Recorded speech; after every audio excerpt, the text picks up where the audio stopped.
In 1991, Freddy's Dead, The Final Nightmare promised audiences an epic conclusion to the iconic Nightmare on Elm Street franchise.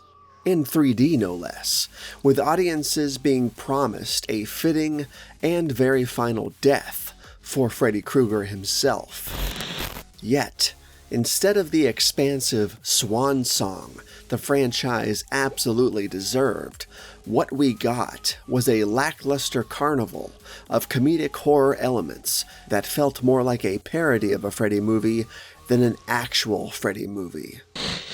Let's take a look at Freddy's Dead, The Final Nightmare.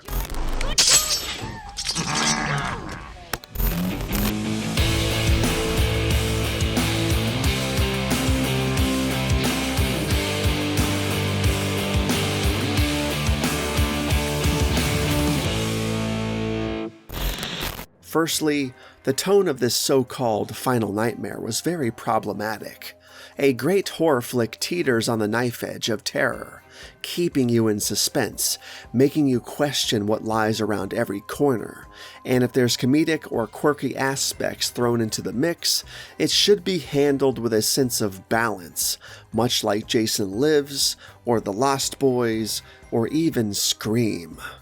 Yet, Freddy's Dead tipped this balance heavily, taking on a goofy, cartoony vibe that was very far removed from the original darkness of the first two films of the franchise, and certainly much zanier and much more cartoony than anything seen in parts 3, 4, or 5. Now be a good little doggy and go fetch!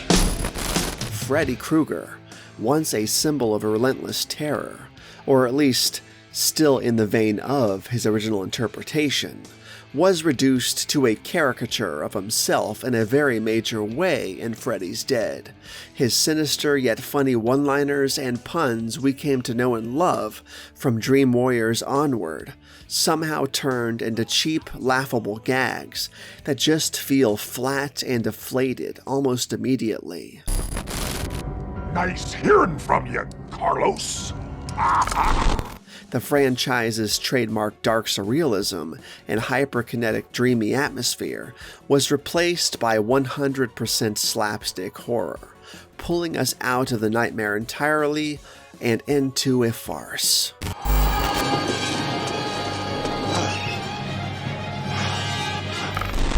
To make matters worse, we're introduced to a random daughter, a never-before-mentioned offspring of Freddy's.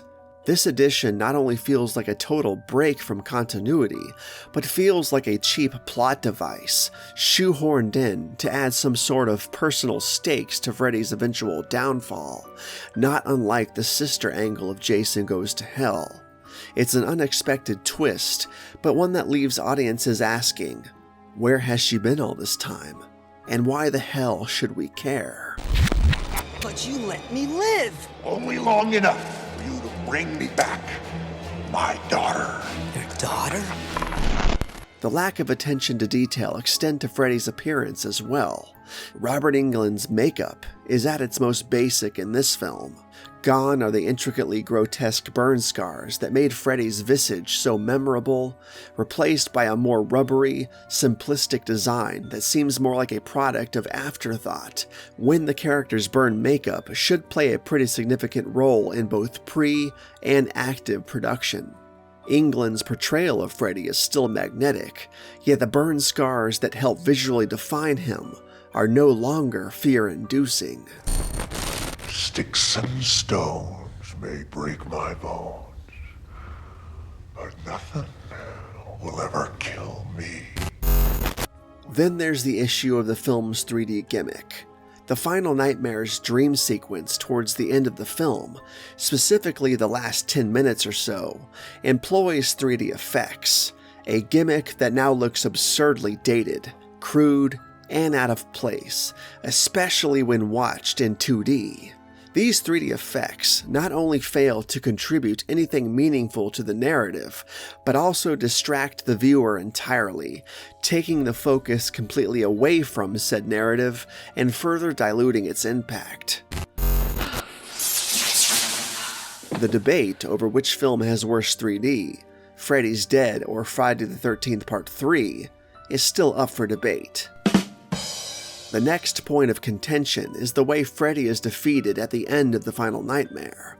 We've seen Freddy killed off in every nightmare movie that predates Freddy's Dead, with his death in parts 3, 4, and 5 all seeming very final in their own way, and with each succeeding death seeming more final than the last. But, in the final nightmare, the movie that asserted itself as the conclusion to the entire franchise, his death is somehow less definitive than in previous entries. There's absolutely no sense of finality, and certainly no feeling of genuine closure. It's just another death scene in a long line of Freddy's temporary setbacks, making the promise of a final nightmare feel misleading. Which we know it is, since Freddy is still able to return down the road in Freddy vs. Jason, but again, not a part of the mainline franchise, and therefore, not a part of this mainline problem. Kids.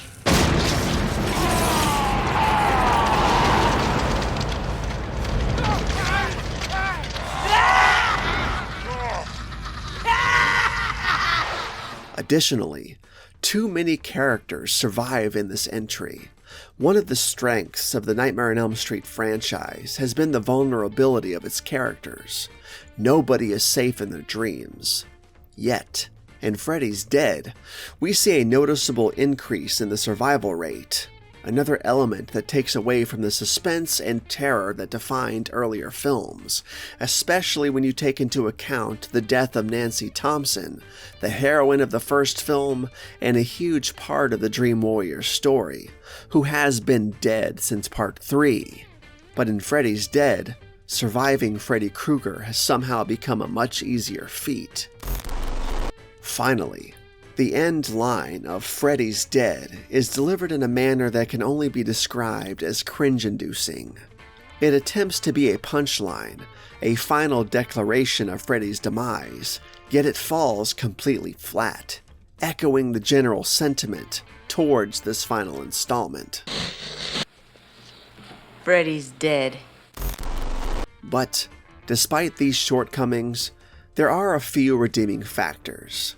The soundtrack is excellent, the original score is effective, the concept of dream demons is intriguing, tying into the lore of the series in a unique way, flashbacks into Freddy's childhood and married life are compelling, adding a layer of complexity to his character, and most of the cast does do a good job, particularly considering the script they were given. However, these bright spots are not enough to save the film. As a standalone movie, Freddy's Dead might have been an acceptable comedic horror film, but as the conclusion to the Nightmare on Elm Street franchise, it falls woefully short. It lacks the raw terror, the poignant storytelling, and the haunting ambiance that made the series a juggernaut of 1980s horror.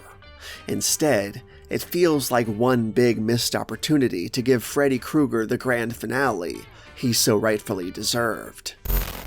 You can't scare me anymore. Oh, you better speak up. Oh, must be my deaf ear. Freddy's Dead marks the definitive conclusion of the mainline franchise. Although New Nightmare is a meta-film set outside the established continuity, and Freddy vs. Jason is a crossover event that chronologically occurs after Freddy's Dead, they cannot be classified as true entries within the mainline series. Instead, they serve as spin-off and/or crossover ventures. Freddy's Dead has managed to accumulate a significant cult following over the years, very much like the cult following Jason Goes to Hell now enjoys, and in that regard, I am genuinely happy to see that the film has found some kind of footing. There are a ton of people who love this film and absolutely have a blast with it, but in response to those people, including you if you are a Freddy's Dead fanatic, I have to pull a completely unrelated response from John Carpenter. God bless all of you here, but no thanks. In my view, The Final Nightmare embodies all of the problems that the Nightmare on Elm Street series was grappling with at that point in time, and I lament the fact that, to this day, it officially remains the final chapter of the principal story. The climax of the Nightmare on Elm Street saga should have been magnificent, profound, and on par with at least Dream Warriors, but amplified in scope and bolstered by a much-needed and well-deserved substantial budget. Great to be back in business. Despite the film being around for 32 years now, at least at the time I'm making this video, my perspective on Freddy's Dead has remained unwaveringly negative, which is quite telling considering my transformation from an absolute naysayer of Jason Goes to Hell to an enthusiastic fan decades after its initial 1993 release. The same, unfortunately, cannot be said for Freddy's Dead, because my disdain for that movie still lingers, with the film still failing to appeal to me in any significant manner. I actually got to experience Freddy's Dead when it was first released in theaters way back when, accompanied by my mom, at the insane age of 4.5 years old. Surprisingly enough, even at such a young age, I was already a fan of the Freddy movies up to that point. However, even back in 1991, when The Final Nightmare was unleashed upon cinemas everywhere, I found the film uninteresting and not at all in alignment with the Freddy film I wanted. Even at 4.5 years old, I knew this. Kids. And now, well over 30 years later, it seems that my 4-year-old self had accurately predicted my future sentiments about Freddy's Dead: The Final Nightmare, because even back then, I knew that Freddy's Dead was a bad Nightmare on Elm Street movie, and that this supposed final nightmare was not the ending Freddy Krueger deserved. Now I'm playing with power. Ah!